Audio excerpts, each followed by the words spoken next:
Let's get you to the midterm election madness now, and a national study shows political groups are spending the most ever on these midterms. And KRDO News Channel 13's Eric Fink is tracking the money. Udall hasn't changed Washington, it's changed him.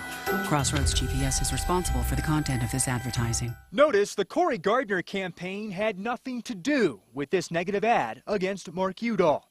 Instead, Crossroads GPS and other independent political groups are pouring tens of millions into Colorado. Colorado College political science professor Bob Levy.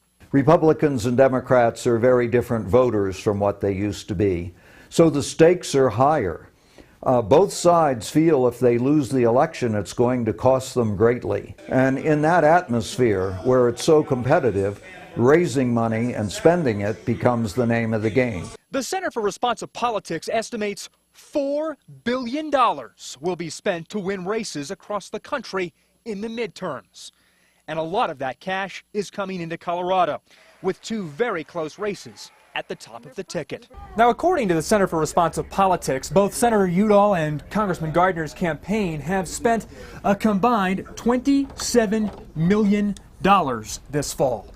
But outside groups coming into Colorado, $50 million plus, making this Senate race right here only runner-up to a race in North Carolina. Some voters are appalled by the astronomical numbers. Who would have thought $4 billion, like you said, for a midterm election? That's nuts.